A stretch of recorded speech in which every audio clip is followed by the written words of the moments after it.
Check. What? Episode 14? 14, baby. All right. What's up, man? Welcome back. Thank you. Welcome back. Welcome back. This is on my screens.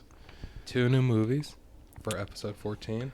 Another week, another two. I guess when we kind of always had a plan to like do director specific episodes.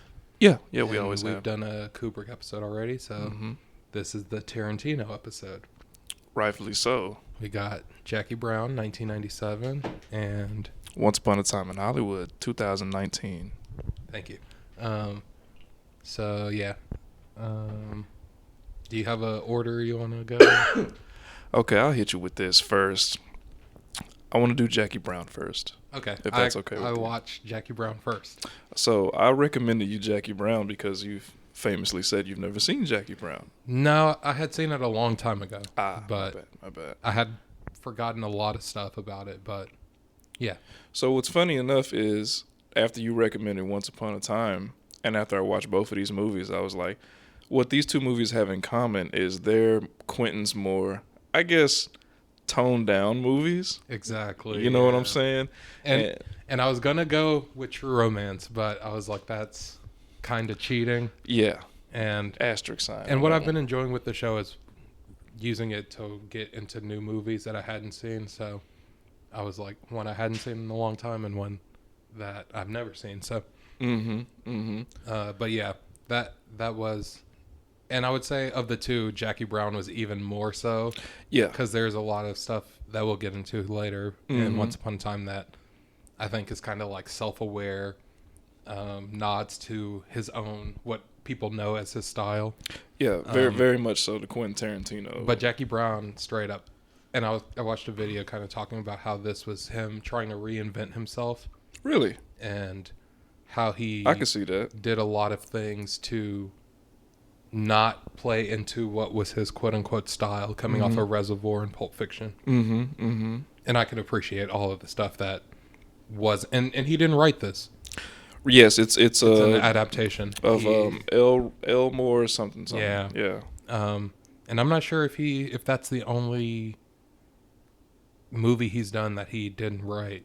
I think that I know of it is. That's the only one that I know of. Yeah, so that does kind of, I don't know, because sometimes his style is a little cheesy and like it could be a that. little too referential to other genre movies, and like this one specifically, it's like you can appreciate it just like for what it is. So I think. I saw in an interview, and it's the author is Elmore Leonard.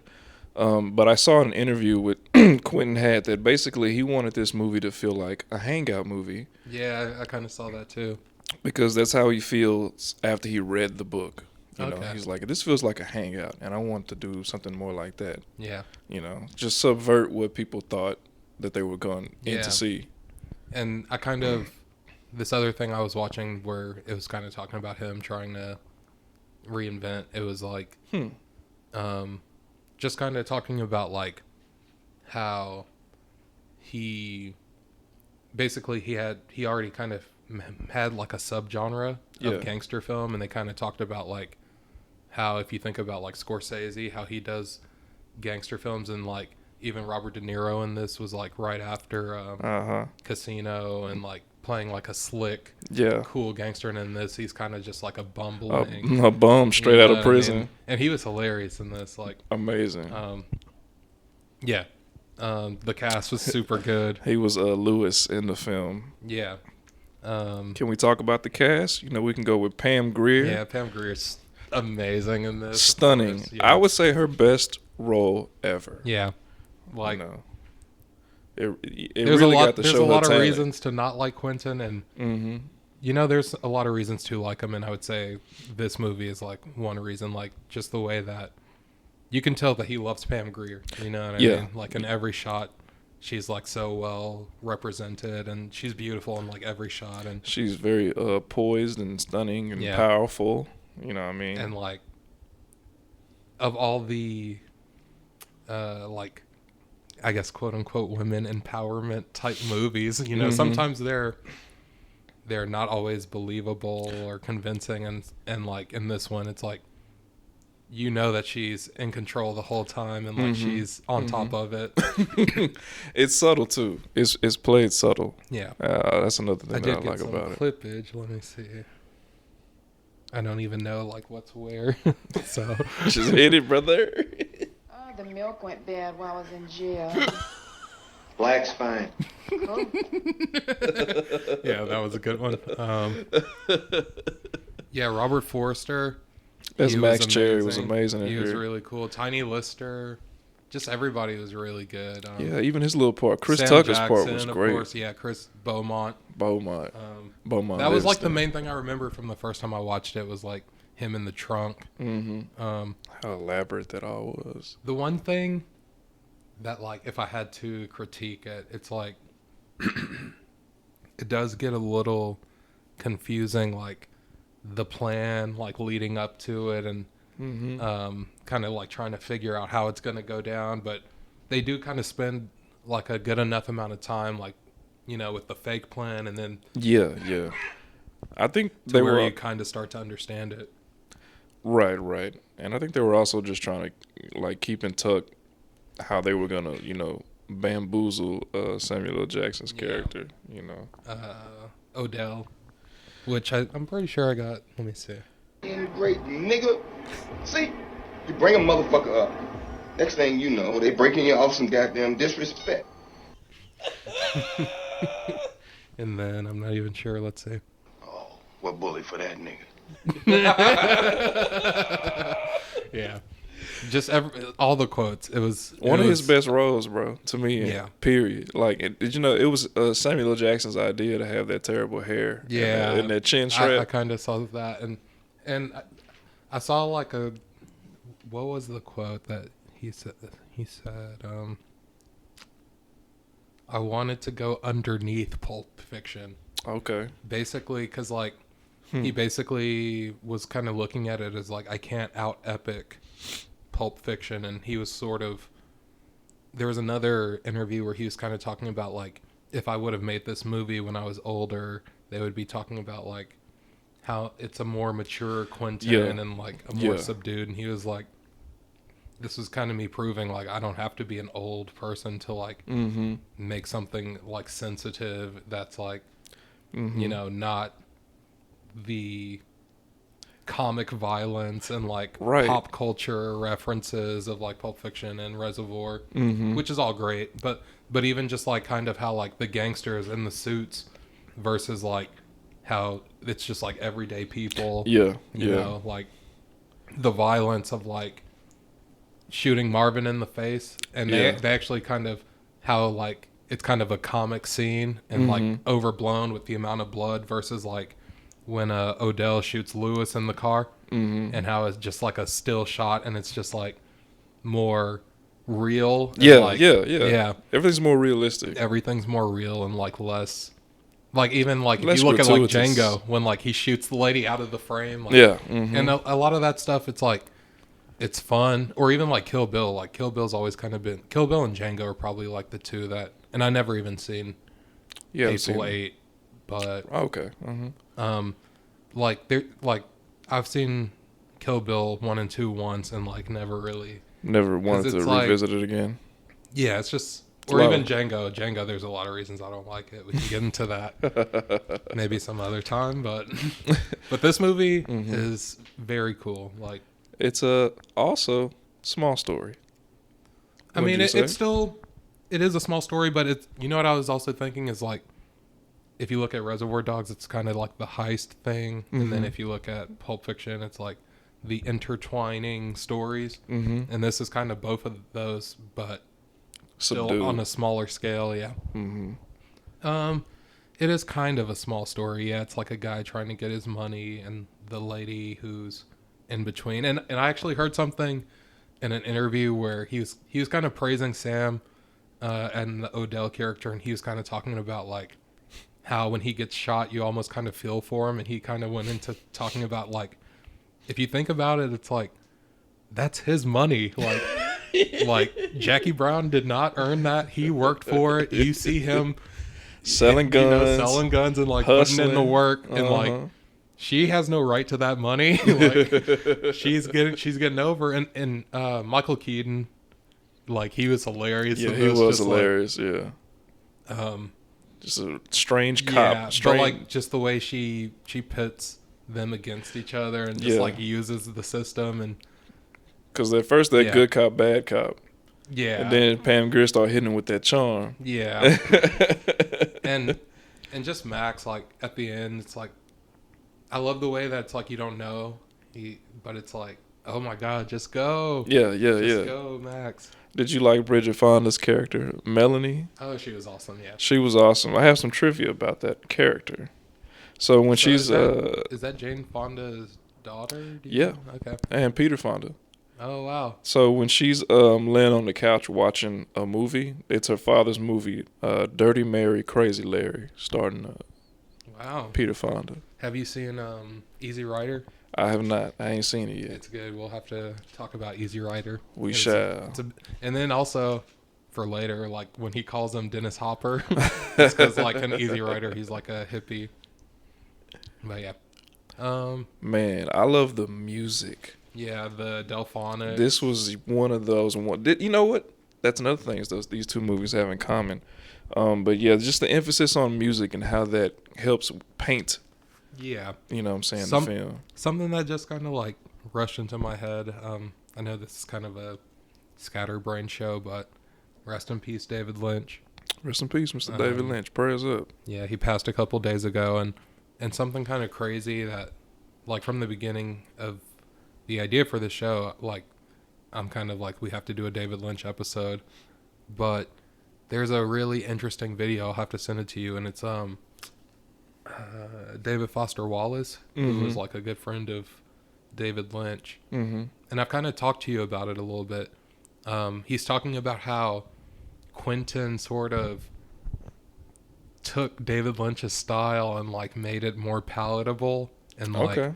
less weird, but like the music and like the sort of pop culture references and like the unexpected violence and like the weird dialogue, but like he kind of removes like a lot of the dreaminess and like ambiguity. it's Definitely weird, but removes the weirdness. yeah. I would say. Yeah, but like this one, I could kind of see it. And even just like using actors that are like lesser known, you know. Mm-hmm. But yeah, rest in peace, David Lynch. We'll Rest in definitely have peace, to talk David about Lynch. some of his movies soon. What I liked about this film as well, because I watched a few interviews and whatnot, and Quentin specifically made the role for Pam Grier. He really wanted. It's crazy. It's like he's like, these people are my heroes, and I want to put them on. You know, and that's something I like about him as well. He's kind of like a Wes Anderson. Is that the fella? You know, he puts on his people. Yeah. Oh, yeah. He uses like ensemble casts. And, Yeah, and I like that about Quentin. This movie to me is one of his most well written, I would say. I love the dialogue. I just think it's interesting. I think the characters are interesting, and I think, man, Samuel L. Jackson is Odell, man. Yeah. This is one of his like. He was even kind of talking about like how Jules is sort of like this, like their sort of mobster stereotypes kind of versus like a real small guy, time gangster, you know, who's got like me a little, $500,000 who's kind of down there in in Mexico. over his head a little bit, like Got me $500,000 down there in Mexico. yeah, great lines. Oh, what bully for that nigga. Great nigga. See, you bring a motherfucker up. Next thing you know, they breaking you off some goddamn disrespect. Louis. Man, when he shot her in the parking lot, I was like, oh my God, he fucked up so bad. I love And Robert De Niro. Yeah, just the fact that it's Robert De Niro like doing that He's role. such a bum, Yeah. bro. He looks like shit in this whole. Just a stoner gangster. Inept. But yeah. Man, yeah, great film, dude. It's a damn shame that I've seen in a couple interviews as well. I don't know if he despises this movie, but he just really hates the reception that he got for this movie, and I think that's what forced him back into his style, super violence. Because I didn't really get that, but I was watching stuff that was kind of like right after it came out. And I've seen a lot of his interviews. Like he's one of the filmmakers that I find, there's quite a few, but he's very opinionated, and I always like when artists reference. I mean, he references things. That's kind of a critique of him, but right. he's open about the things that influence him. So maybe you could say he's a little too referential of them, but the fact that he's open and honest about it. So he's like, go check out these movies. This is what inspired me. That's one of my favorite things about him. I like that. I love that too. And that's my like defense of anytime people have that criticism of him. It's like, oh, he's just ripping off this. He's doing that. You know how many people don't watch old movies? Yeah. He's putting people on. And, like George Lucas once said, it's like poetry. It rhymes. Yeah, that made me think of one of my least favorite things about him is that he thinks he's ingratiated in the culture. He's hip. Or that.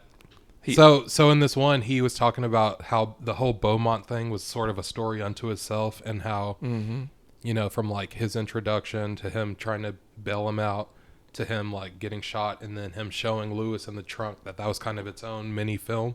And that could have been a good short film. This one critic said that was some of his best filmmaking he had ever done. But then he went on to be like, and then the scene where he's like, "You asking a lot of a nigga." Yeah. But Quentin actually says it, and it's just like, oh, of course, He strikes me as a dude that, bro, like you said, he feels like he's ingratiated, and I think he just watched one too many blaxploitation films, and maybe Sam Jackson gave him a pass. I think he did. He's like, hey man, you saved my career, so here you go. Yeah. And then he had to put him in Django. Anyways, if you had to give Jackie Brown a score, brother, I would give this maybe like a solid 89. I'm not mad at that. You know what I mean? Oh, what bully for that? What about you, man? I'm going to go 84. 84? Or 84. I'm not mad at that either, I feel like I've been given a lot of movies in the 80 range lately. But that's a good range to be in. It's like we've been picking some winners. Yeah, me too. I mean, it's not a perfect movie, but in a way it is. I mean, because he accomplished what he set out to do with the film. So, and honestly, like I always like when directors try to do something that's like quote unquote unexpected or like not their style. Yeah. Like that's one thing I love about like After Hours with Scorsese. Like, his gangster movies are what he's known for, but it's like he does a comedy really well, Yeah. That's what I love about Kubrick. He like all his movies are different, it's like he can do sci-fi, he can do a horror film. Yeah. I like that very much. So yeah, that was Jackie Brown. Moving on into the future. So why'd you hit me with this, man?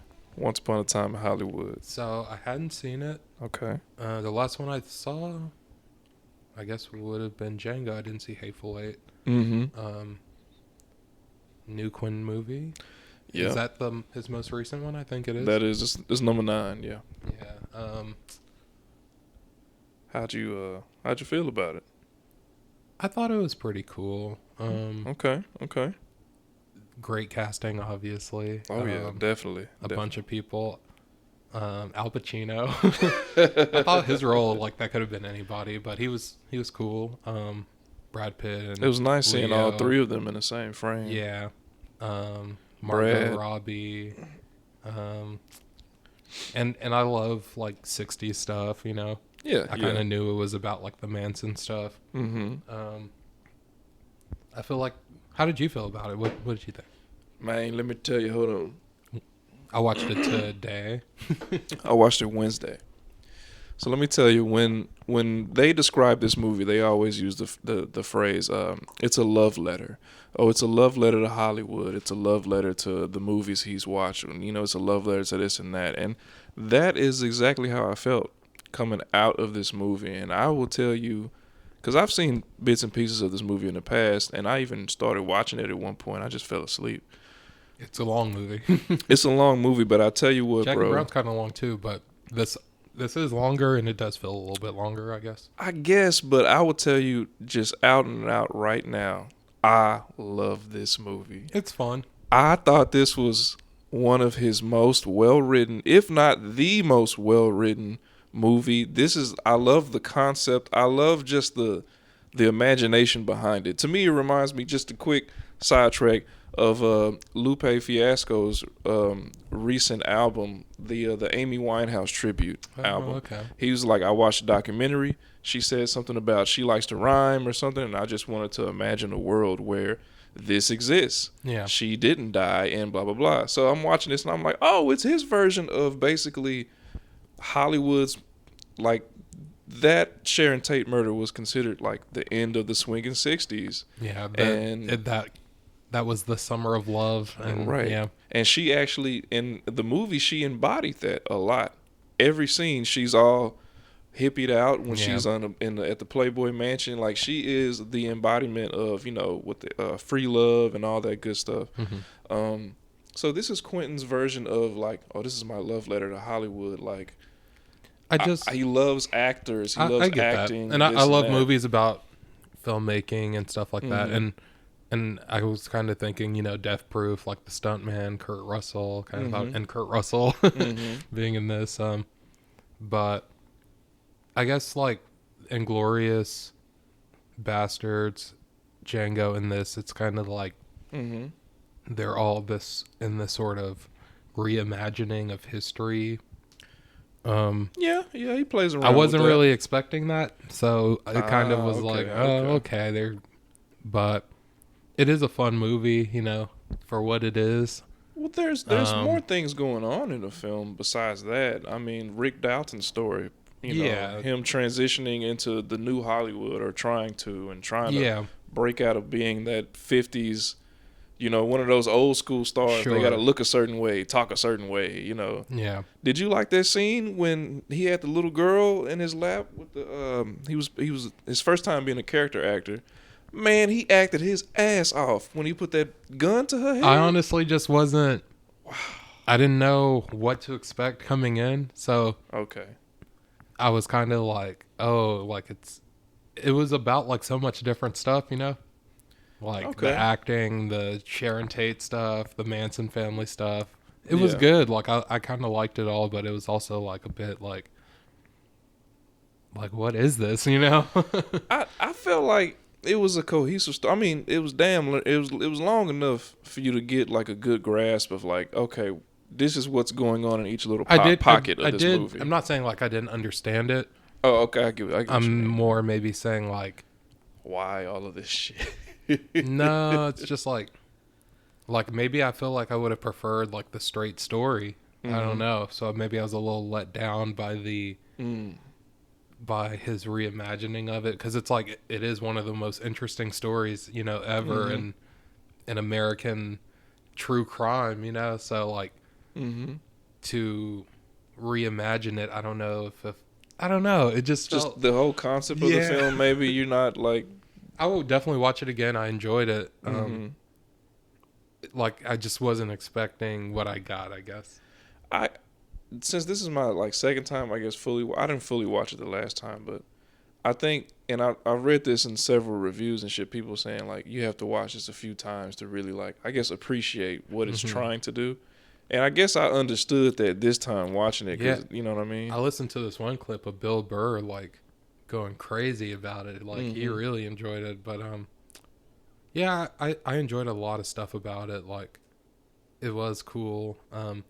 The girl from Anora was in it. I don't know if you haven't seen that yet, but no, I haven't. But it's really good. She was I got a clip. Let me see. I mean, where the fuck are we, man? We are in fucking Hollywood, man. That was her. She's really good in Anora too. And then let me see. You're sitting there like a fucking baboon. I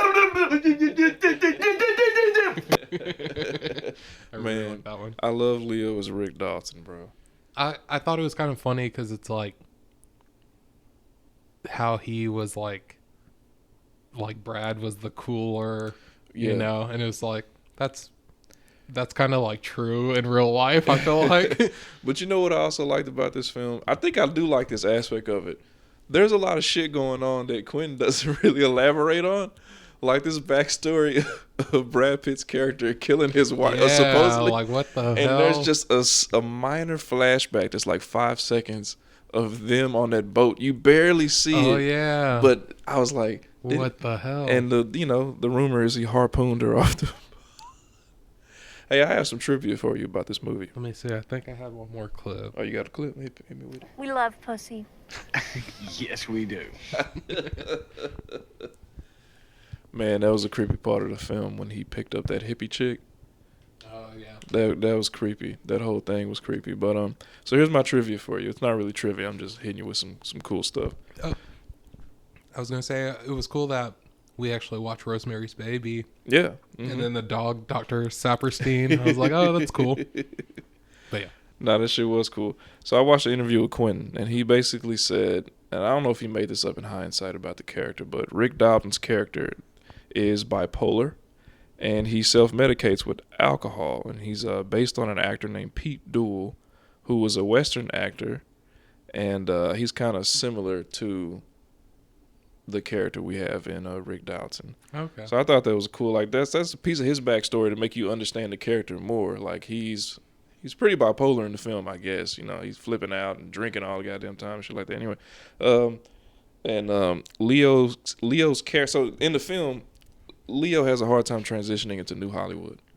So his character finally makes that transition at the end when he finally like accepts a role of like, okay, they're gonna give me makeup, they're gonna give me a beard, I'm not gonna look like myself, and he finally transitioned into being, I guess, a true actor. You know what I mean? Like a guy that can improv and do whatever. Like he really killed it in that little Western role he had. But anyway, I like that piece of the film. Just a couple more here. Quentin Tarantino got the initial spark of this movie on the set of Death Proof, where he basically observed an actor and his stunt double just, you know, shooting the shit and, you know, observing that relationship. Yeah. Have you seen Death Proof? I have. It's been too long. Yeah. Kurt Russell plays like a stuntman who drives like a death-proof car and like basically tries to kill these chicks with it. I gotta see that shit, man. Yeah, it's really, really funny. I used to quote it a lot. Oh yeah. There's a scene where he goes into a bar and he doesn't drink, and the girl's like, "Why do you come to a bar if you don't drink?" And he's like, "Nacho Grande platter." You got a big plate of nachos. I may have seen that, but it's been so long. But nonetheless, I have one more trivia for you, and I thought this was funny because I did not understand this in the movie. But basically, so one day Quentin Tarantino goes to Lee Van Cleef's house. You know who Lee Van Cleef is? I don't think so. He's one of those Western actors. He was in like, you know, movies with what's that old nigga name? You know his name, the man with no name. Oh, You know. okay. Clint Eastwood. Excuse me. Okay. So Sergio Leone films, you know what I'm saying. So he went to Lee Van Cleef's house, and he was really weirded out by a huge portrait that Lee had of himself hanging in his garage. So Lee incorporated that into Rick's character, and that's why when he pulls up, he has a giant portrait of himself in his parking lot. Yeah, very interesting. Yeah, I liked it. I guess I was kind of thinking it would have more to do with like the Manson, and like it would be more quote unquote real, deeper into that. Yeah, but it was sort of more this imagined, you know, reimagining of the history. So I could see his idea. I mean, it's called Once Upon a Time. I mean, it's yeah, you know, I should have known. Yeah, you know what I mean? I could see his whole thing like, you know, this is how I wanted it to go in my head. It was cool to see like just the star power, you know, like him Heavy actually hitters. working with like huge actors and stuff. Did you love that Bruce Lee scene? Yeah, that was pretty cool. That was pretty cool. I'm trying to think what else if I liked. I love how Brad Pitt's character represents just that indestructible force in a movie. Like nobody can fade him the whole movie. Yeah. Nobody, not even Bruce Lee. Yeah. You know what I mean? That fight scene at the end was pretty cool. Yeah. Yeah. A lot of that was cool. I love the foreshadowing with a lot of things like the flamethrower. Oh yeah, how they set that up. Yeah. I loved Sharon Tate, played by Margot Robbie. Yeah, she was cool. I haven't seen Barbie. Oh man, you should. It's a good film. Oh, you seen it? Yeah. I've seen it. Yeah, actually, it made me think. Isn't there a clip of Tarantino like defending Roman Polanski somewhere out there? It probably is. Yeah, it Where probably he's talking is. about like how the girl was coming on to him or something. You know, I don't know. speaking of freaky stuff, this is his feetiest movie ever. This is Yeah. the feetiest feet, and this is for those fetish boys out here because he got the dirty feet. Yeah, He got the dirty feet. And, gratuitous foot shots. in his defense, not really his defense. Apparently, Sharon Tate didn't wear shoes. So when you see them feet cocked up in that theater, that's probably why he something. chose to make a movie about her. It always starts with feet. Yeah, Yeah, but I would probably watch it again. I'd definitely watch it again. Quentin's cool. You know, man, sometimes. I give him the pass most of the time. Yeah. You know, I don't think none of that stuff comes from like a place of malice. I think he just loves black people. Yeah, I think so. He loves He black just people wants to so be much. down He's so willing bad. to embarrass himself. Yeah. So, yeah. So what would you give it, bro, if you had to give it anything?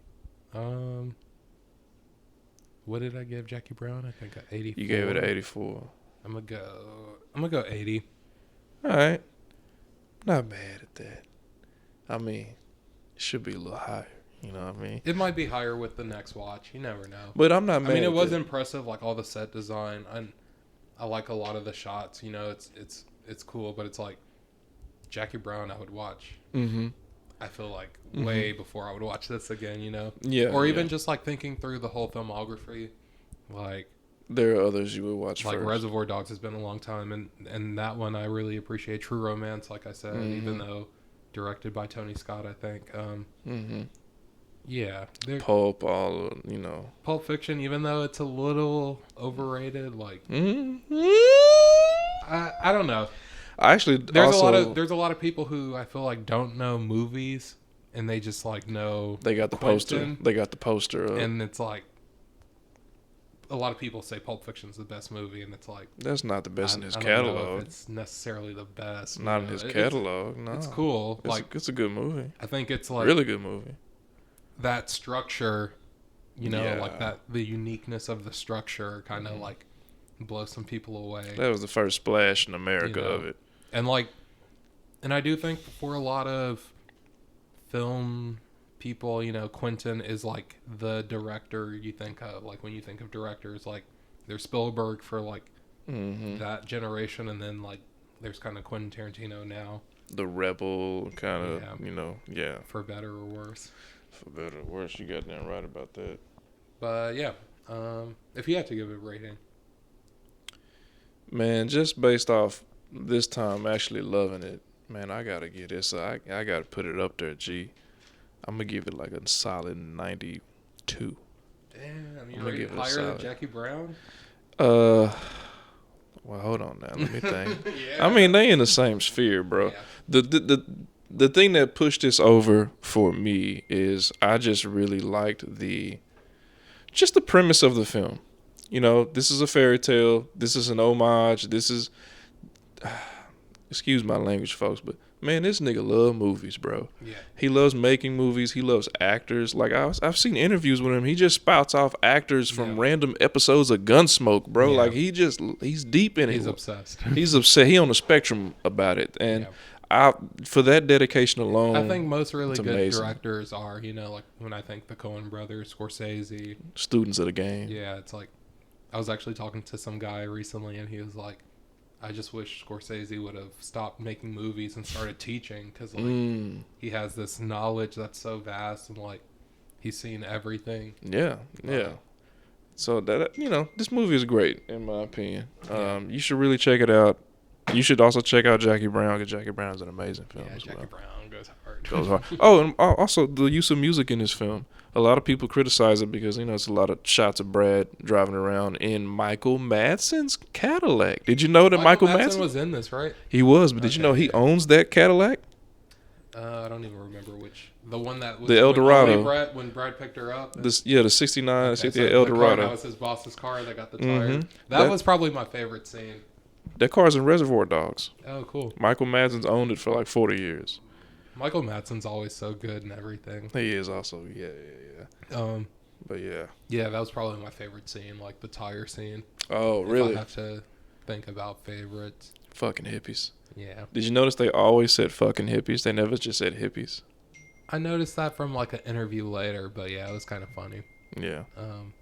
Yeah, I like I said, I wasn't expecting the reimagining of the history thing. I don't know. I guess I hadn't even seen the trailer, I just kind of knew it was about You just went right in? Yeah, I just knew it was about the Manson stuff, so. I liked them. I liked weaving that into it. I really did, because it could have been way worse.